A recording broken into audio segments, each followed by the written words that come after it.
This podcast is a story about a nation at war. I'm not talking about Russia and Ukraine. I'm talking about Main Street, USA.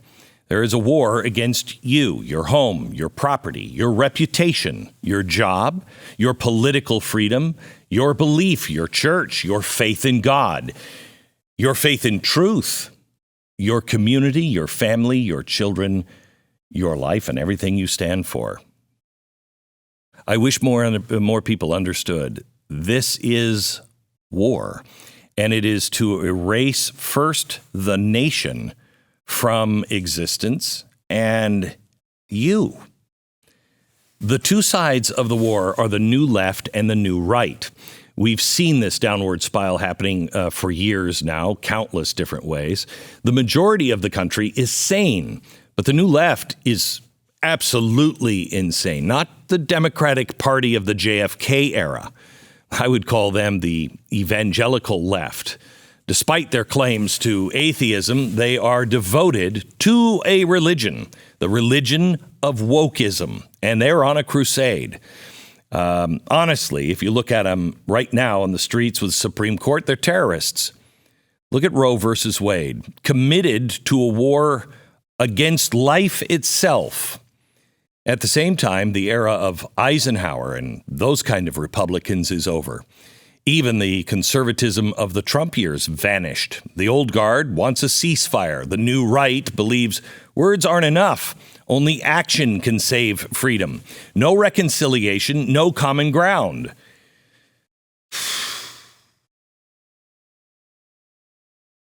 And in the right context, I agree. The time for politeness has come and gone, or has it? The new left needs to be treated for what it is, a destructor, a virus ready to kill the American body. Today's guest is willing to bring the fire and intellectually rapid fire. As a former combat veteran, he has literally fought for America. His entire life has been a fight for the everyman because he is the everyman. And he has fought the war from many sides. These days, his weapon is his voice. This is a story about a man at war. Please welcome Jesse Kelly. Throughout the whole world, the leading cause of death is abortion. In the U.S., murder has become a wholesale business since Roe versus Wade. We have killed 63 million children. Nearly 25% of pregnant mothers don't choose life.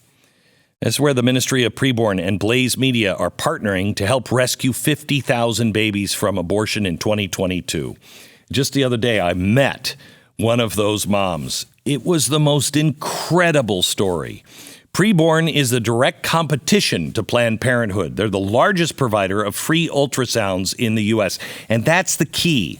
When a woman hears the heartbeat, sees the ultrasound, she is 80% more likely to choose life for her baby. That's why Planned Parenthood fights against it so hard. Preborn partners with the clinics in the highest abortion rate cities and in the highest abortion rate regions. So, what do you do? Well, I would like you to make a donation to help save babies. We have saved a lot of babies over the last year. I shouldn't say we, you saved a lot of babies. And what you do is you just make a donation. Your donation goes directly to more ultrasound machines or just an ultrasound test. Dial pound 250 and say the keyword baby if you'd like to help save a baby's life. Pound 250, keyword baby, or you can read all about it and donate at preborn.com/Glenn. Do it now.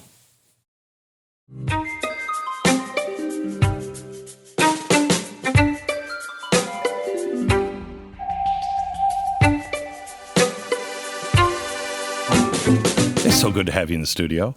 It's an honor. Yeah. How are you? I'm good. Good. I'm good. So my staff has built this up as, you two are going to go head to head.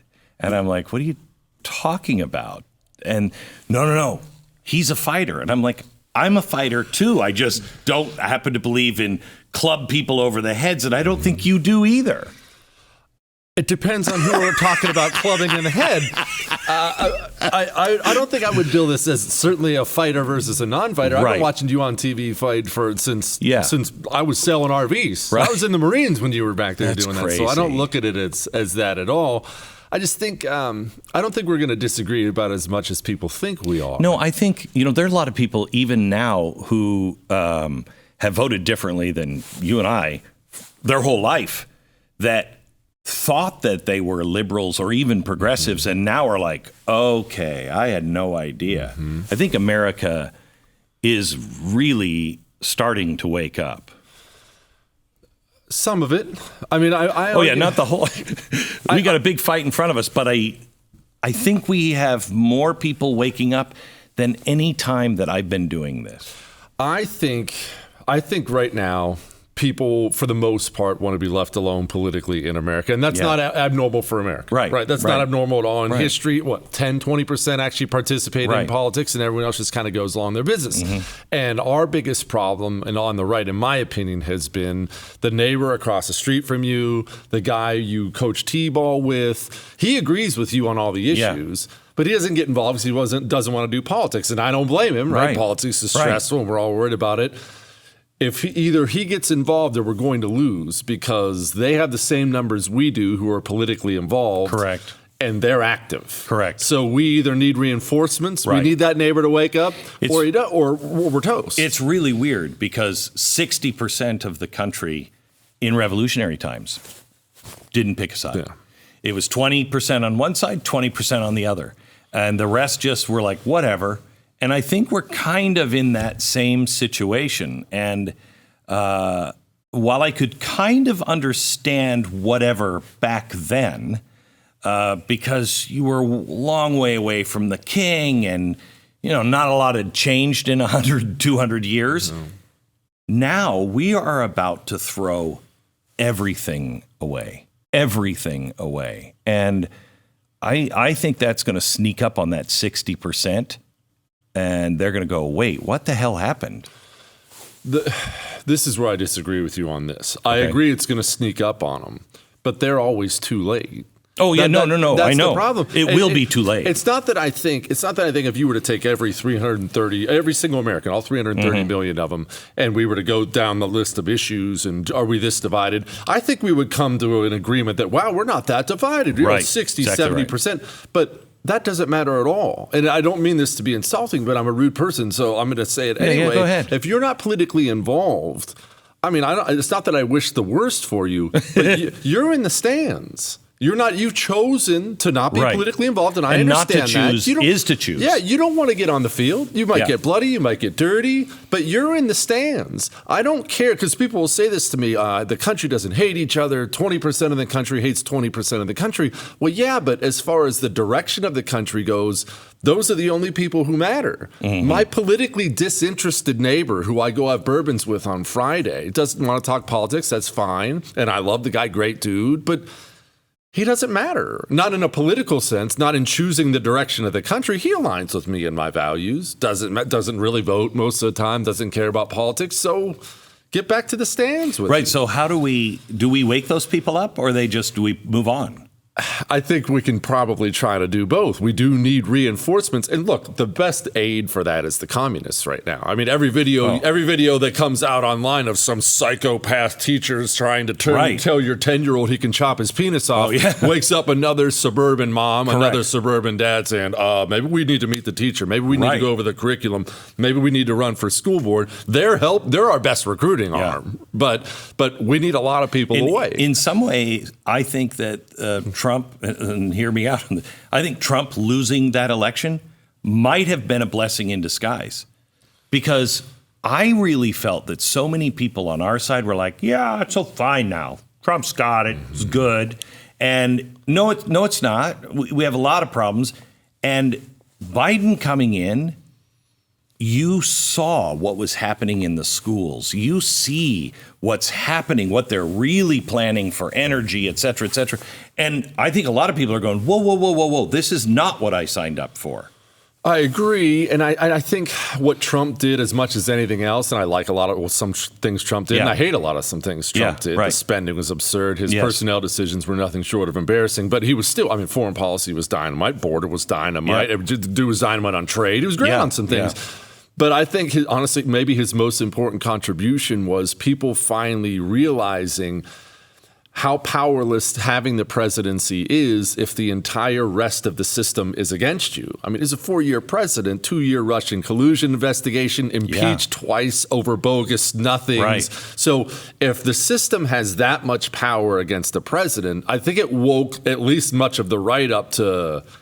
The FBI isn't on your side. The DOJ isn't on your side. The NSA isn't on. These people aren't on your side. They're not. They're against you, actively working against you. I don't think I even understood the problem. If you watched me back in the days, you saw the chalkboards and I knew the system, but I don't think I really understood how deep that root ran in the government. When he first said... What was it? He called it not a vast right-wing conspiracy, but a deep state. Mm-hmm. And I was like, don't say that, blah, blah. He was absolutely right. And the one thing that I don't know, he was a grenade thrower. And I don't know, sometimes he threw them strategically, sometimes he just lobbed them. And a wall would come down and you'd be like, oh my gosh, what are all those people doing over there? You know what I mean? And I've talked to him. He didn't understand how powerful the deep state was when he took it on and when he got into office. He does now. How do you stop that? Well, see, that's part of why I have such a dark view of where we're going nationally. Now, not locally, I need to clarify. I believe that because we have so many red states and red areas, that your kids and my kids and their kids after them can have lives very similar to the lives we've had. Federally, I don't think the system, frankly, can be salvaged. I do not believe it's salvageable because every part of the government that needs to reform itself is currently put up the walls, as you just pointed out, and they've decided you're the problem. Correct. And look, that's not uncommon historically. I know you're a history geek like I am. Yeah. When you have a corrupt, rotted system of government, very rarely does someone step in and say, hey, guys, let's look in the mirror. We got to clean up ourselves here. That never happens. They always put up a wall and say, the people are the problem. Well, he shouldn't be allowed to say that. And that's what's happened is the Western governments, not just ours, have now aimed their guns at their own citizens. And that's where we're at. Isn't it bizarre that nobody is really looking at the whole West? Everybody's like, these extremists up in Canada, and then these extremists here, they're Donald Trump supporters. There are quote unquote extremists all over the West, and they're all saying in one way or another the same thing. 100%. You're the problem, not us. We're witnessing a global turning where these Western leaders, the Western elites, be it billionaires or politicians or whoever they may be, they have forever, this has been a long time coming, now they're in a position to act on it, they have forever viewed our freedoms as being absurd. Yes. They believe they are of this higher class. They are the nobles, these peasants and their freedoms. If they would just get rid of those, allow me to make these decisions, I will handle everything. This is World Economic Forum stuff you've been talking about forever. Yeah. They believe it's not a snobbishness the way people understand snobbishness. No. They genuinely believe they're of a higher class. You and your freedom of speech, you're holding the world back, frankly. Right. And if because we've all met together, all of us. I saw that thing from the World Economic Forum where they said, we've done a poll, we have good news and bad news. Mm-hmm. The elites, we trust each other more than ever before. But the people don't trust us. Well, this is where I have this really stupid ham-fisted analogy, and you're Glenn Beck, so you'll of course come up with a better one. I have this analogy I use where the Western governments are doing this, and I say, hold a piece of Play-Doh in your hand, just a big ball, and that's all of Western civilization. The people and the governments included. Right now, the Western governments, they're this little ball that's currently being separated from the people, the big one. And they don't know how to get back in They don't know how to regain control, regain the trust of the people. So instead, every effort they do is pulling the ball further away from the big ball of the people. I told you it was a terrible analogy. No. But they're going the wrong way. And if they keep pulling, it's Play-Doh, they're going to separate. And that's what I see coming. And that's really bad because that separation doesn't come easily. Wow, I don't know what that looks like. I think they already have separate. What is holding them? What fibers are still connecting? Well, there aren't any fibers connecting. I take that back. There's a very weak strand connecting. I mean, you see poll after poll after poll now. 50% of the country doesn't trust the FBI. That number should be 100, but it's 50 right now. Right. So that number is going to continue to climb. What's really bizarre is if you get somebody else in office, that number, those people may switch sides. And they might not, though, because right now people are realizing, I mean, even the communists realize, okay, these guys are on our side. Right. They're sitting there, Black Lives Matter, Antifa. Who's that? Never heard of them. Whoa, there's a soccer mom who's mad their son's learning to be gay in kindergarten? What? Put a terrorist threat label on her. Crazy. People are waking up to the fact. I mean, that's a big deal. That's one agency, but when the FBI isn't on your side, the federal law enforcement arm with the power to destroy your life, that's a very, very big deal. That's not a small deal at all. You know what's amazing to me is how we are treating our farmers and our ranchers right now. We are going to see starvation in the millions around the world. And our country is not going to be able to help because we are dismantling everything and we are treating our ranchers horribly. The price of meat, I just read this, I think it was in the Wall Street Journal. The price of meat is going to be the highest this summer in generations. So how do you afford meat? And how do we make sure we're taking care of our ranchers? Because a lot of the meat comes from overseas. It's not American meat. Well, that's where Good Ranchers, American Wagyu, it's raised right here in the United States. It produces the rich, buttery texture that people who know steaks, like you and me, crave. The burgers are individually wrapped so you can easily pull them out and cook them on the grill or in the skillet. You can use them for other meals as well. With meat prices soaring, I love the fact that when you subscribe, you lock in your price and get $25 off of every box for the life of your subscription. Don't worry about the price of meat going up if you subscribe right now. Do it with zero inflation. Go to goodranchers.com/Glenn, Glenn, goodranchers.com/Glenn.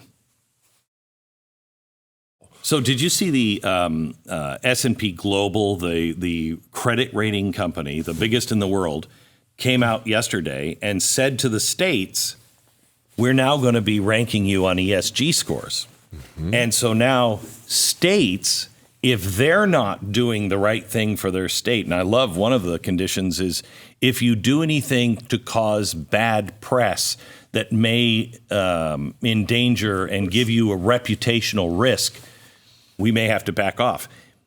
Florida is screwed financially. Mm-hmm. Texas will be. Any state that decides to stand up and say, no, we're not having any gender bathrooms. You know, you got to be a girl or a boy to go in these bathrooms. Their money will dry up. This is the problem we face. And again, this goes back to my stupid Play-Doh thing. They're at this place where the trust is leaving them, but they're not trying to come back in. They're stepping up the gas and pulling out. Where this is why another reason I'm pessimistic about the country, because all of our systems, including our financial systems, global financial systems, are now against the people. Mm-hmm. They're now against the people. So we have to now create our own. We don't have the luxury of giving people the benefit of the doubt now, or at least the other side the benefit of the doubt. Now, that doesn't apply to individuals, you know, your neighbor, your crazy aunt on Facebook. It doesn't. I'm not talking about those people. But on a macro level, we don't have the luxury of assuming we all just want to live in the same kind of country. Look, hey, we can come together. No, we can't. We cannot come together on this. We actually have to create completely parallel economies that start with finances, internet servers, stuff we haven't even thought of yet because they're busy taking taking over all of it and isolating people. How many alternative social media companies have propped up and then crashed and burned because they'll just simply surround you and freeze you and cut you off? The way Saul Alinsky's talked about ages ago. It's communism 101 everywhere. And now they have a power that maybe not the number of the people, but they're in such positions of power from a corporate level, government level, and not just elected people. Again, we talked about the three-letter agencies. They're in such levels of power now that they have the ability to do these things. I mean, right now, people on the right are excited about 2022 for a different reason than I am. They're excited to win back Congress. And I get that. It's not that I dismiss that. That's just fine. It's good, right? Let's stop this doddering old fool from destroying us. Well, let's get a doddering old fool in the Senate to run the Senate. Exactly. It's okay. So let's take back the House and Senate in 2022. Let's pick your poison for 2024. Let's say we win all that back. That doesn't mean anything unless we're taking over school board races and changing this country from the ground up, which will take decades. There's no quick solution for this. You could put, Heavy D is the soup du jour of the day, and I like Ron DeSantis. I do. Let's give Ron DeSantis the presidency and super majorities in the House and Senate by 2024. You know how much that would help us? 5-10%.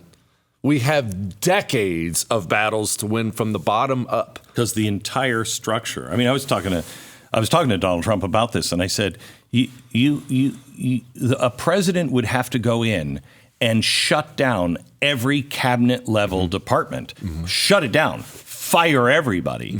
And then still you've got legacy crap everywhere. The things you would have to do as president, let's say, again, you're that president, Trump, with super majorities, and you can do what you want legislatively. The things the president would have to do to salvage America's federal system are things that would make him a one-term president. It's not even arguable. I mean, you frankly, you would have to fire every department head at NSA, FBI, CIA at day one. I don't mean day 20. Well, let's figure out. You would have to fire every officer in the United States military 06 or above. And I mean every one of them. General, admiral. Maybe you have some slow hire back process where they have to go through a commission. The rot is that deep. Everyone at our military academies, gone. Down to the parking attendant, gone. You got to rip it all out by the roots. And this is stuff that would horrify normal Americans who aren't politically involved. You would come on here and you'd tell the people, no, this is what's going on. This is why they're doing it.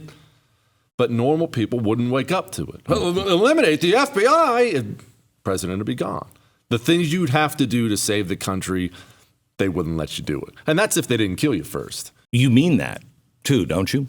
I mean, unless they kill you? Well, people think I'm nuts when I say that they're going to kill him. But look at history. Again, corrupt systems kill people.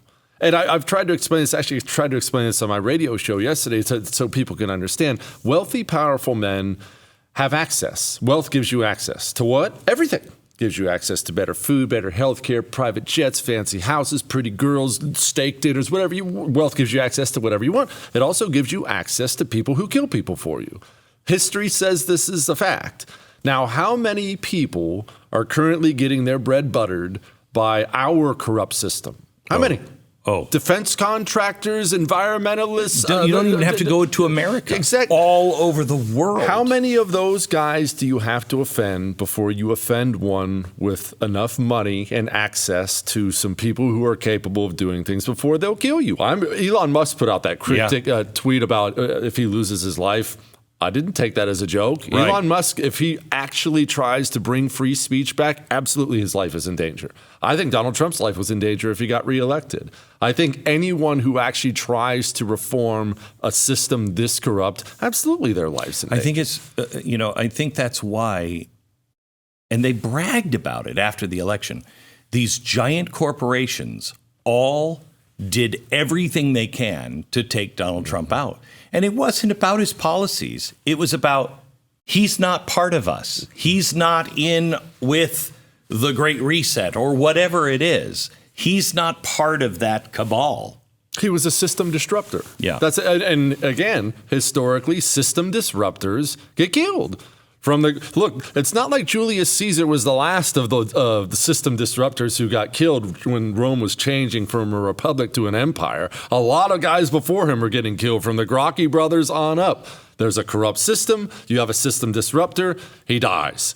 There's a system disruptor, he dies. Eventually you'll have one succeed, but corrupt systems kill people who challenge them. They just do. When you challenge enough wealthy, powerful men, someone will find a way to put an end to you. Unless we're actually really there to believe Jeffrey Epstein died when the cameras died again, it's a great example. The guards took a nap and the cameras died, and the wealthy billionaire who'd been sex trafficking women with other wealthy billionaires decided to off himself. Come on.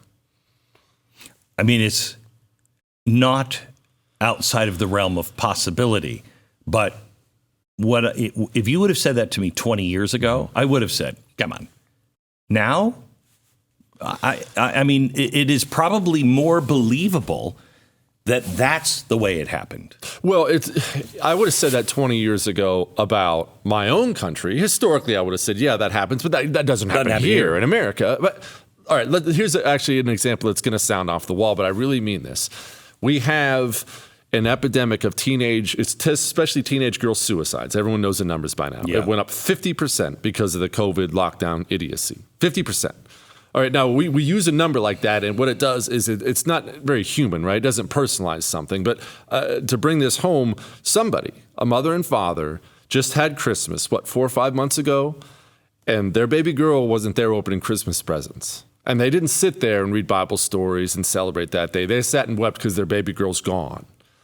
We just found out the Center for Disease Control, who was issuing the guidance to the schools that the schools followed, they did that on behalf of the teachers' unions. The teachers' unions gave our Center for Disease Control school guidance. The Center for Disease Control followed that political guidance, and teenage girls killed themselves. Not one person in power in the United States of America, not one, is calling for arrests and trials and prison time for anyone at the CDC. The most extreme you'll get is, well, someone should resign. Maybe Trump will get elected and fire somebody. Firings? Teenage girls are dead. Teenage girls are dead for political reasons. I don't want to ever hear about firings again. Public trials on television, live, so we, the American people, can witness what was done, and then Leavenworth for the next 50 years of your life. Or there's nothing worth saving. But that won't happen because we are a banana republic. No. The only thing that's left is the takeover of the courts. And that might happen this summer. Mm-hmm. And so you don't get past that. I mean, this is something that we have been talking about. It's always bothered me that Nixon didn't go to jail. It bothered me that one of the Clintons didn't go to jail. And I remember talking to Mike Lee, who I think is rock solid. Yeah. Now, this is 15 years ago. And I said, we should arrest people when they break the law in the White House, the president. And he said, hold on, careful. And I said, what? And he said, you don't want to become a country that arrests former presidents because you're quickly down the rabbit hole of a banana republic. But we are at that place to where if we don't fire and try the people who were involved with this whole thing with the judicial system and FBI spying on Donald Trump, if we don't arrest those people, not the low-level people, but anyone directly involved with the Clinton campaign, if we don't arrest and try Hunter Biden, and most likely his father too, there is no justice. We didn't even disbar the FBI lawyer who lied so the FISA court would give a warrant to spy on not just an American citizen, Donald Trump, president. The opposing party of the president. This happened under Barack Obama. This was the president's opponent, and the FBI lawyer lied so the FISA court would spy on the guy. Forget prison time. He didn't get disbarred. This time next year, he'll be making $500,000 giving guest lectures at Harvard. Unless I realize that Mike Lee's concerns are warranted. You don't want to be the country. Yeah, you got to remember, that's 15 years ago. You don't want to be the country that arrests and tries the administration that just got kicked out. But I'm telling you, this federal system, now, again, I want to clarify, states can be salvaged. We have great state power here. You're seeing it all over the place where you can have trustworthy systems. We do. That is a great thing about America right now. Our federal system is not salvageable without arrests and trials and prison time. And I don't just mean politicians. I don't just mean the Bidens. This administrative state has got to be cleaned out like we're cleaning out a deadly. Oh, absolutely. Oh, yeah. There's no question about it. The depth of rot there. And these people keep doing these things because no one ever gets in trouble. Mm-hmm. That's why. Why does this keep happening? You'll hear our side say this all the time. How could we have another leak from the FBI to the New York Times? What do you mean how? Who got in trouble? The last guy who did it didn't get in trouble. That's how. And the last guys who were doing stuff, they're now in the White House in a higher role and position. The last guy who did it, nothing happened to him. Right. So when you're some scumbag communist at the FBI and you want to trash the newest Project Veritas video or something like that, and you're thinking about going down to the New York Times and leaking it, do you even have a decision to make? Well, I can go trash my enemy and never get in trouble. Does he even have a moment where he says, but the last guy who did that got 30 years in prison. I better not. He doesn't even have a moment. He doesn't even have a small concern. And look, unless you have a country where people in your government go to prison almost routinely, you don't have a country anymore. Who's the last major figure from the federal government? Not the latest guy from Illinois. Who's the last major guy from the federal government that did significant prison time? Can anyone even name me one? That congressman with weird hair from Ohio, what was his name? The beam me up Scotty guy? And even that was just basic money corruption stuff. For government malfeasance that cost people their lives, has there been a politician who's gone to jail? I think you'd have to go back to Nixon. You'd have to go back to Nixon. Are you unhappy with your progressive glasses? I mean, because they're progressive, I'm always unhappy with progressives. But when it comes to glasses, I use Rodenstock glasses, and I got them from Better Spectacles Now. Better Spectacles, it's a conservative American company. It's now offering exclusively the eyewear for the very first time in the U.S., Rodenstock. Now, this is a 144-year-old German company that's been considered the world's gold standard for glasses. The scientists at Rodenstock use biometric research to measure the eye in over 7,000 points. They've taken the findings from over 1 million patients and combined it with artificial intelligence. The result is biometric intelligent glasses, or big glasses, which gives you a seamless, natural experience that works perfectly with your brain, improves your vision sharpness at all distances, no matter where you're looking. Go to betterspectacles.com/Beck. Get a teleoptical appointment right now. You don't have to even leave your comfort of your home to get them. They're offering an introductory 61% off their Progressive Eyewear Plus free handcrafted Rodenstock frames.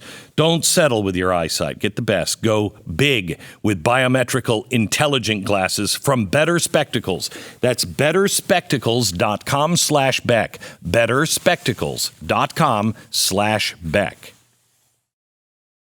Let's say you're right, and the states, because I know you're right on this, the solution is local and state. It's not going to happen any other way. But the attack on the states will be through giant boycotts, through the financial system. I mean, that's what we're doing with Russia. Nobody understands. That's the Great Reset right there. What you're seeing done to Russia. If they're doing it to Putin, a man with 6,000 nuclear-tipped missiles, you don't think they're going to do it to the state of Florida? Of course they will. They will. There's no question about it. And look, I don't want people to think this is going to be easy or fun, but we do have not just one state. There are a lot of states. There are a lot of people in this country who believe exactly what you believe and exactly what I believe. If we can make them more active and make them more purposeful with everything, including where they live, then we can actually make some wins. And I know people don't like when I say that, including where they live. And I understand everyone doesn't have a job or family situation where they can pack up and move to South Carolina. I get it. But if you can, You need to physically balkanize yourself and your family so you can live, work, and worship around people who share your values.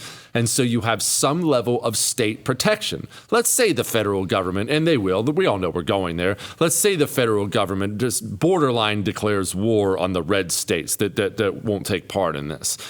That creates problems for them, too. Significant economic problems, especially a lot of the red states can be almost completely self-sufficient, especially if they band together. And I'm not rooting for this. I want to be clear. I think this sucks. I don't want to grow up like this. I have 2 sons. I don't want my sons to grow up like this.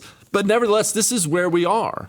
Get your family out of these blue hellholes where you have a DA who'd love to throw you in prison for your bad Facebook post, and get to a place where you have a sheriff you can trust, Amen. A DA you can trust, a place where the moms and pops have taken over the school boards and your kid isn't learning to hate himself and his parents and his country anymore. Get to a place that shares your values. I mean, I live in the burbs. I live in blood red rural Texas. Blood red Texas. When people from places, because I have friends, New York, these other places, when they talk about their experience the last 2 years with COVID lockdowns, it's like we live in separate planets. Countries. Yeah. Separate planets. Yes. In July of last year, when Corona was hot and heavy around the country, we were having big neighborhood cookouts and July 4th parties, and my kids were in school, no masks on, big get-togethers with their buddies. And I talked to people with families in places like New York, their kids hadn't seen a friend in a year.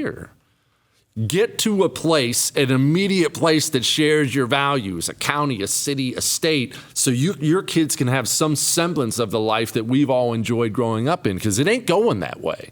And the way people are moving now out of New York, out of California, and the way these Soros-funded DAs are turning America's cities into hellholes, it only gets worse from here. Let's remember, New York just had an election. New York, and I love New York City. I'm not one of these New York haters. I've always enjoyed it. I just think it's wonderful. Yeah. But I won't take my wife now. Last time I went, some guy was whizzing on the sidewalk at noon, dropped his pants in front of me at noon and peed in the sidewalk. People juicing up heroin, some dude with his hand down his pants. And New York witnessed all this after the lockdowns, and they observed all that and promptly went around and turned and voted another Democrat into office who hasn't done a thing for crime. Nothing. So it's not just that they're down, they're going down and going down fast. The red states are not. What do you think of the situation with Ukraine? Do you feel, something's not right. It is like we are eager for a war. It feels like that to me. It feels like the great Afghanistan replacement is what it feels like. It feels that way. And what's wild about this is how much they use our values against us. Because I don't know a single person who doesn't look at some mom who just lost her husband in Ukraine and she had to flee to Poland and she's sitting there wondering what happened to her life. I don't know anybody who doesn't look at that mom and say, hey, let's help this woman. Right. Let's do whatever we can. Let's help this woman. Let's take all these widows and orphans and take them in or do what we can. I don't know anyone who doesn't support that. Except we put limits on the numbers that can be brought here to the United States. In Afghanistan, we didn't. Even if we don't bring them here, let's get these people some help and support. Right. We have the president now calling for billions. We have congressmen going on television saying we're at war with Russia. That's verbatim what sitting congressmen are saying. We're announcing to the world, or the intelligence community is leaking to the world, that we're giving the Ukrainians intel that's killing Russian generals. Now, I don't care about Russia, and I don't care about Russian generals, but what would the American response be if we found out Russia just handed Iran intel on the location of James Madison? They blew up his car outside of his house. We'd go ballistic. We'd demand war. Yeah. Congress would meet that night and would go to war. What's insane is we are beating our chest on that. We've always known Russia has always been involved. Vietnam, everything else. We know they're involved, okay? They know that we know, and we know that they know that we know. All right? But never that I can recall did our government, members of our government, and it is from the Pentagon, high-ranking government officials, are announcing it with pride. Well, this is basic. This is basic people skills that everyone has acknowledged as part of diplomacy. If I have a problem with my employer, with iHeart, with Premier, I can have a problem with Premier. I can sit down with Julie Talbot, head of Premier, and we can have a conversation, and Julie's so wonderful, we'd work it out, it'd be fine. Or I can go on Twitter and say, man, I can't believe what Premier did. They suck. And my career's over, and rightfully so. There's what's done in private and there's what's done in public. You have a fight with your wife, that's fine. Have a fight with your wife. Work it out in private. The second you go public and put it on Facebook, now we got a whole different story. You can share intel. Keep your mouth shut about it. Respectfully keep your mouth shut about it. You start telling the world, hey, look at this Russian general we smoked. Now we got big, big problems. And again, this goes back to the administrative state, though. That wasn't even Biden for all his problems and this moron and everyone who works for him. That came from the State Department. That came from NSA, CIA, these people who feel like gods because it says CIA on their business card and they're going to drag us into another nuclear war. It's crazy. Or, well, a nuclear war. I did describe some of it, but the madness that is happening right now. If I would have said 20 years ago, and we'll be looking at nuclear war with Russia because we'll be picking a fight with them. I haven't thought of nuclear war since I was a kid. Yeah, I would feel more comfortable if we were having this tit for tat with China, because China is a power not equal to ours, but at least closer. Russia's a fading empire. Their birth rate sucks. They have no military. No, and for a country that vast, even their resources aren't that spectacular. Yeah, there's oil and grain, but their military's painted rust. You're picking a fight with a dying, cornered animal. That's not good. We can support the people who are hurting in Ukraine without waking up every single day and giving Russia a brand new middle finger on national television. Oh, and by the way, there are rumors that Putin's dying himself. Right. And the backups to Putin, you see all these people on TV, get rid of Putin, Lindsey Graham. Let's assassinate Putin. Does anyone understand that there are hardcore Russian nationalists who make Putin look like an innocent puppy dog who will take over when Putin's gone? Yeah. That's not a defense of Putin, but how many times do we have to play this game, Glenn? Stop getting involved. Washington warned about it in his farewell address. He said these freaking people in Europe are always fighting. Stay here and keep your mouth shut. If we would have listened to George Washington, who says stop with the two parties, stop with foreign entanglements, the last, I think, honest farewell address came from Eisenhower, who didn't just say the military-industrial complex. He said the educational industrial complex as well, because the government will need studies. And once that money starts flowing, they will give the answer the government wants. Of course. Not that Eisenhower would know anything about it. Yeah, I know. And then Reagan at the end of his, we're not teaching history. We're going to lose our history, and then you lose your freedom. Those three presidents, if we just would listen to those three presidents, they warned us every step of the way. They did. And look, you mentioned that was a great point about the academic world and the grant money and stuff like that. This is another thing that's out there, is the medical community's become infected and ruined. Not obviously all of it, but it's terrible. The science community's infected and ruined. And why does that happen? Because Joe Nerd, he wants that $10 million in grant money. Well, we need a study. We're with the EPA, and hey, Joe, we got $10 million for you here. We'd love a study on man-made climate change. Do you want $10 million, Joe? What does Joe Nerd know that study needs to show for his $10 million? He knows. And then eventually Joe Nerd presents his study. The EPA holds it up. CNN's running with it that afternoon. We have confirmation from Joe Nerd. He went to Harvard for 30 years. I told you climate change was real. So the system just keeps serving itself and empowering itself and rotting and rotting and rotting without anything stopping it from within. It is, we haven't really changed as people since really, the beginning of time. We've had this flash of American decency. No, we've not been perfect, but this flash of decency where man could be left alone, and it just rotted over time, and we're now seeing, oh my gosh, these people will go back to serfs and lords and all of that. Oh, we will. Look, we don't have to celebrate that, but isn't that the inevitable? That's the inevitable turning, right? When nations get wealthy and fat and happy, like they all have. The Mongols did it. Remember, what was that Khan, Kublai Khan, who brought in grass from the Asian steppe into his Chinese palace so he could remind himself and others where they came from. He used to rotate people out of China back to live in the crappy steppe so they wouldn't lose their edge. Nations have been figuring this out forever, trying to fight against this, we're rich and fat now. How do we avoid going down? And no one's ever figured it out in the end. So let me talk about some of the stuff that's going on. All of the Senate, 100%, every single one of them voted to protect the Supreme Court. But half of them will not tell the people marching in front of the Supreme Court houses, knock it off. That's so if I understand terrorism, the definition right, it is to create fear and terror until you get your way on a political objective. That's exactly what they're doing. They're terrorizing that neighborhood. It is also against the law to do anything to try to get a judge to reverse his decision.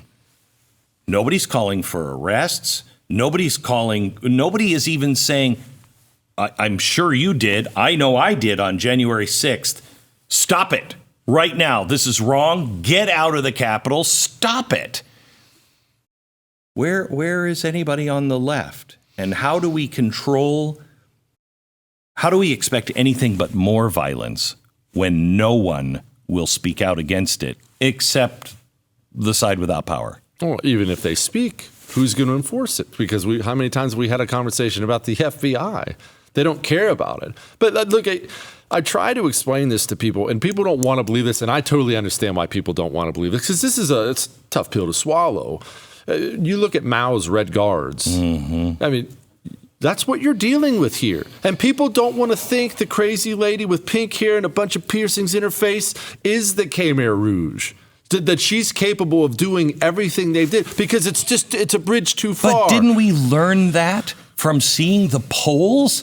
The polls, without really anything too terribly crazy, nobody was starving during COVID, and they were willing to take your children away from you. They're willing to put you in prison if you didn't mask up. I'm glad you said it, because I tell this to people all the time.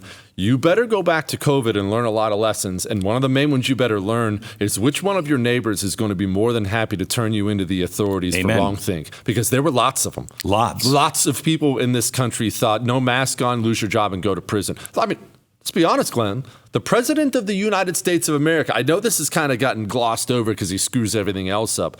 In my opinion, this was the worst moment of his presidency, and no one agrees with me on this. Donald Trump? When the president said, no, Joe Biden. When Joe Biden said pandemic of the unvaccinated and kept repeating that. I can't think, and I'm sure you'll probably know, and I couldn't think of it. I can't think of another time in history where a U.S. president pointed to half his population, 40%, and said, you're the enemy, this is your fault. You have to go back to the Civil War, but even Lincoln didn't say that. Exactly. Right. The pandemic of the unvaccinated was dismissed as some presidential talking point. That's a big deal. Yeah. And then he followed that up by saying, not only is this your fault, you should be fired. That didn't come from some loser on the street corner out in front of Alito's house. That came from the office of the President of the United States of America. And it wasn't just the president saying it. They picked up the phone and started calling corporations, calling social media and saying, you've got to do something about it. It became a talking point. Yeah. We play a montage of it all the time. It became a talking point. Media, corporation. It became a pandemic of the unvaccinated. That came from the office of the presidency. That's not a small thing. I don't know how you put that band back together. Yeah. When you were younger and you saw movies, the dystopian future where I worked for the corporation and people were saying, oh, that's all it is. And the flag with all the corporate, logos is the stars that came out 20 years ago plus. I remember going, give it a rest. Demolition Man. Yeah. They're right. Now, where did they go?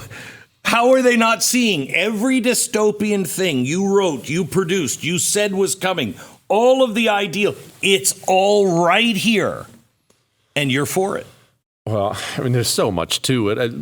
they demoralized the country on purpose. This started back in the 50s, right? They started demoralizing the country, take over the education system. You don't have to go teach Leninism to fifth graders. You just have to teach them your country kind of sucks. Mm-hmm. Hey, let's do American history today, class. What's American history? Well, let's see. We slaughtered the Native Americans. Slavery, and Hiroshima. Then Jim Crow. Yep, we nuked a couple Japanese cities.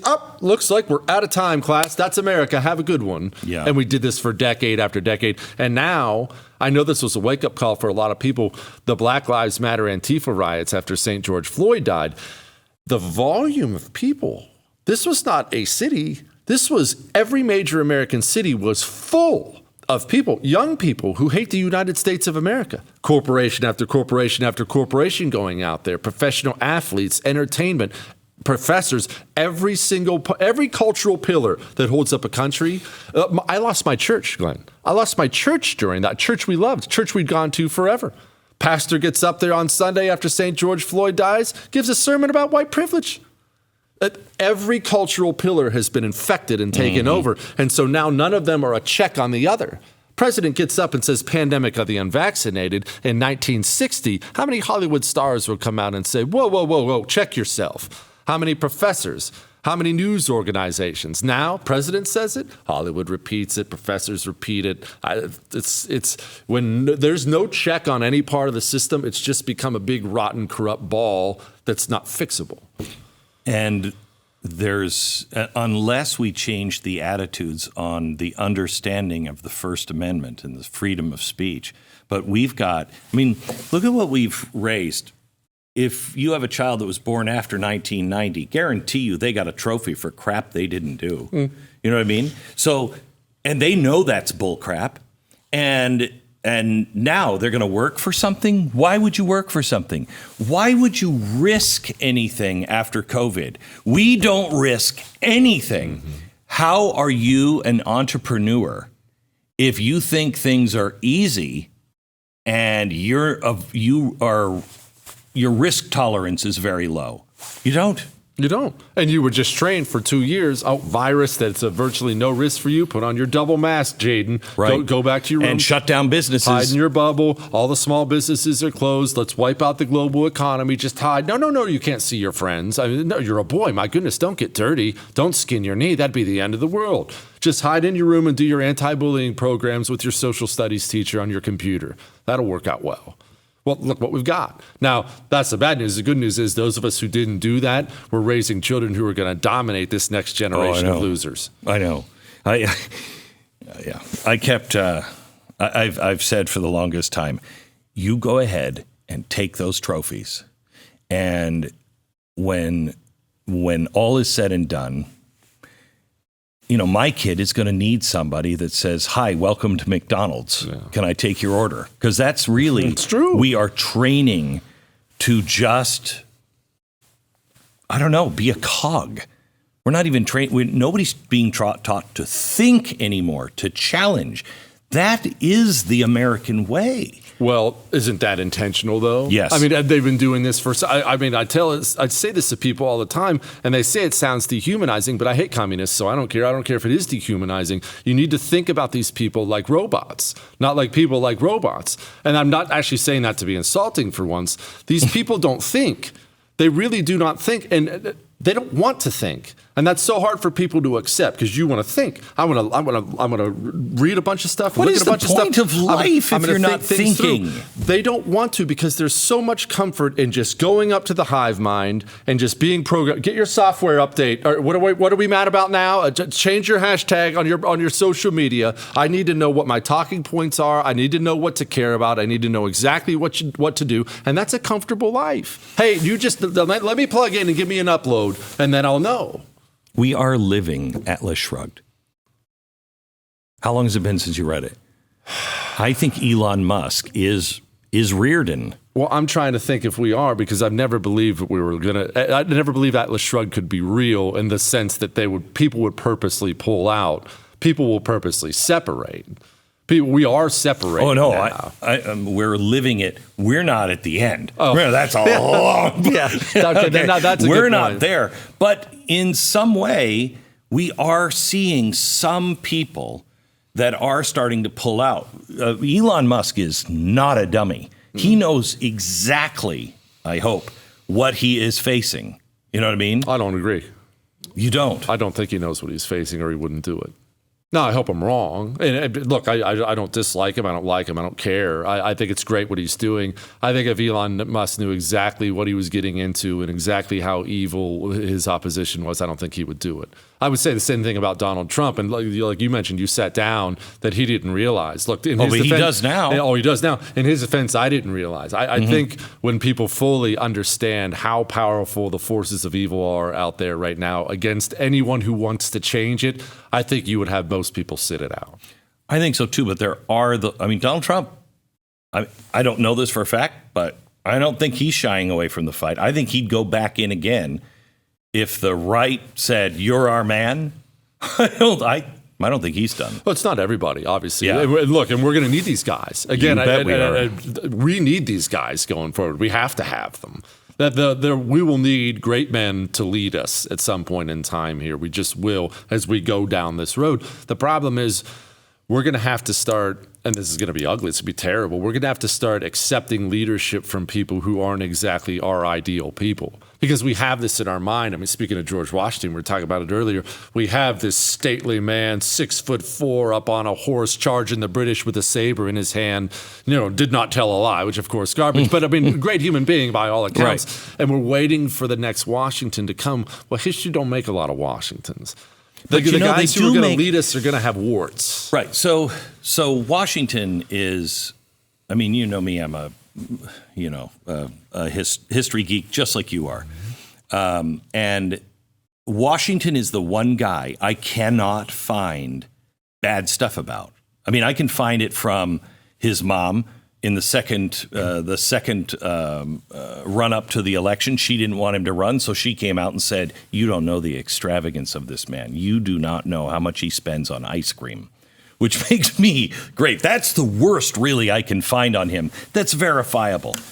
Abraham Lincoln, he had such a horrible, horrible childhood. He became a really bad guy, young, and had a lot of problems. Found his bottom and turned it around. We have people now that will have the same kind of childhood as Lincoln, make huge mistakes, but all they do now is just blame it on the parents, blame it on the situation, blame it whatever. But isn't Lincoln a prime example of what I'm talking about, Glenn? I mean, Lincoln is revered right now. Obviously, Lincoln's revered. He's thought of as the guy who, ended slavery in the country.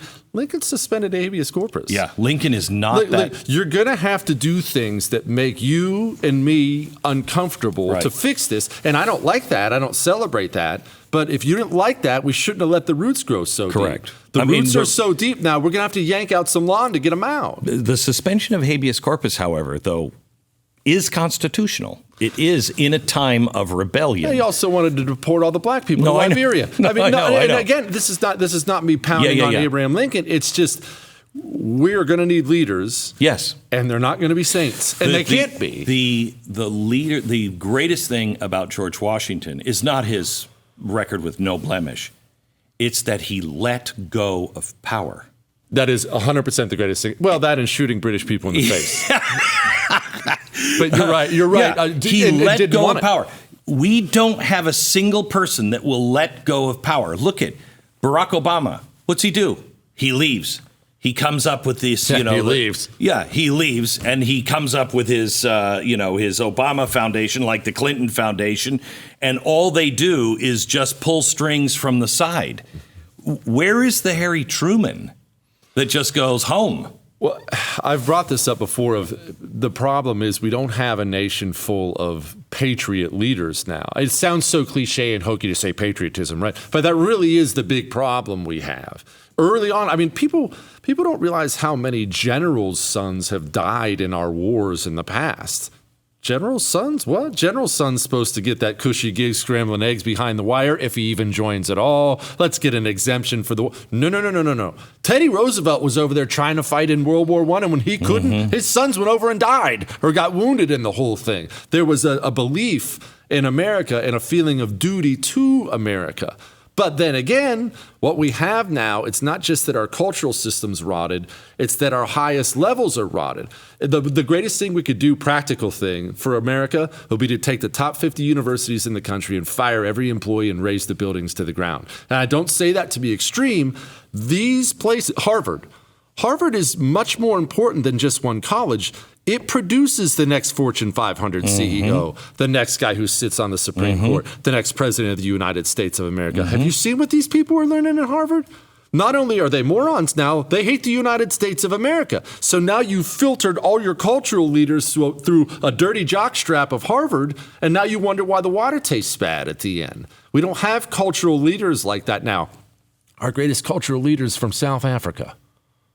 It's true.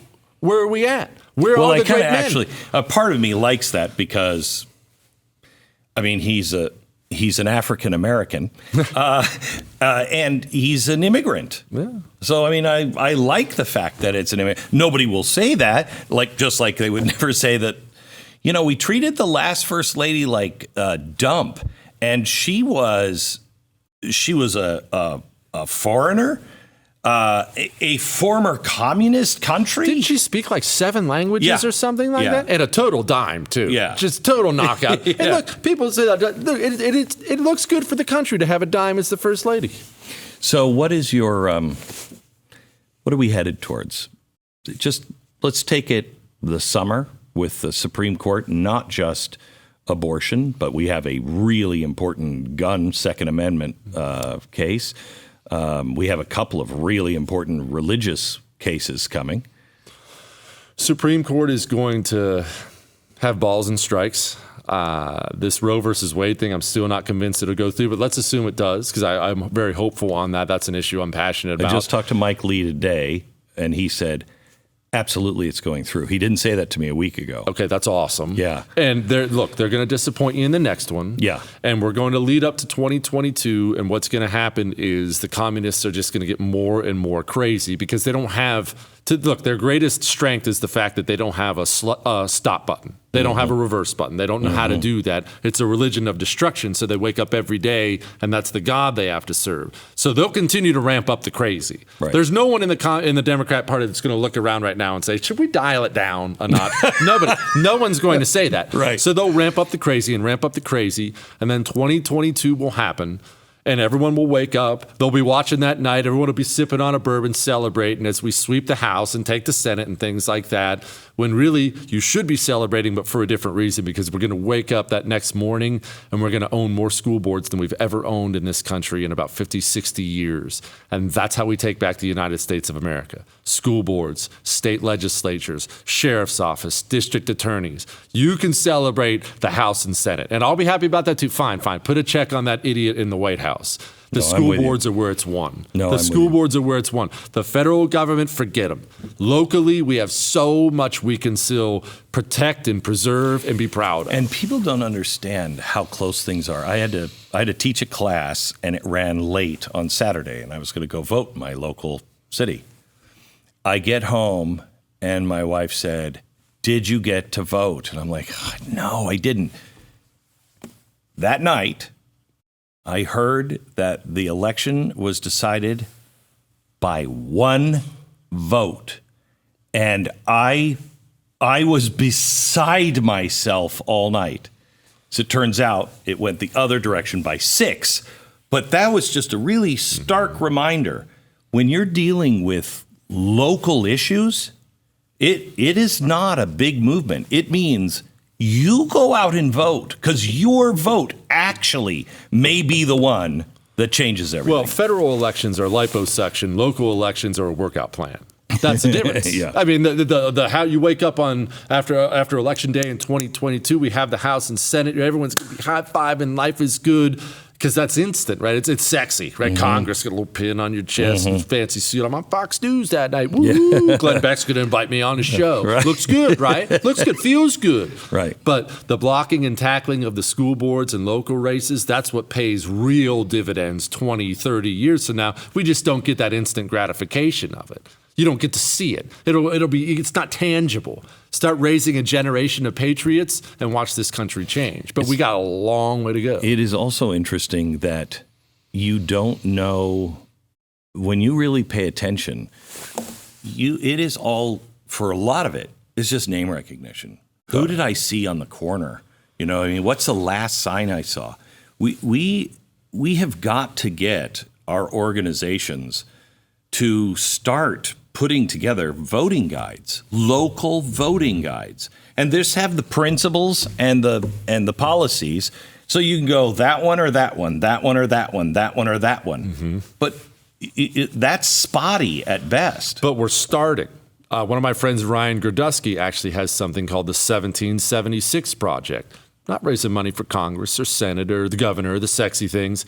All about school boards. They're winning school board races right now across the country. Now, that's one, but there are going to be more. Oh, yeah. We're starting to realize this. That COVID, as horrible as these lockdowns were, and of course it's going to crash the global economy and put us in a Great Depression, it was. You're not saying that. You believe that. Yeah, I do. Yeah, I do. We're already in a recession, yeah. and it's going to be very, very deep. And you have to jack interest rates up so much because you morons printed out trillions of dollars when you stopped the economy. So now you're going to avoid hyperinflation. You're going to jack interest rates up. You're going to put us in a Great Depression. There's no question. In my opinion, there's no question about it. But at least parents got to witness what little Aiden, Jaden, and Braden were learning in school, and they were mortified, yes. and now they're angry and involved. Yeah. That was the ultimate miscalculation by the communists in this country. They didn't realize, maybe they did, but I don't think they realized just how much owning the education system was everything to them. Everything. You could have it all. Take everything. Take the FBI. Take it all. Give me the schools. Lenin knew it. Everyone's known it. Give me the young generation. Give me the schools. And they didn't. It was a horrible miscalculation. As a handout to the teachers' unions, you sent all those kids home and you taught them to hate America. Only now you taught them to hate America in the living room, and mom's right there, and dad's right there. What? Wait a minute. What'd you just look? What'd that teacher say? And that was maybe the biggest political blunder in American history. It may be the saving grace. It might have saved us. Yeah. It is great to have you. It's an honor for me. It's an honor for me. Thank you. God bless. Appreciate it.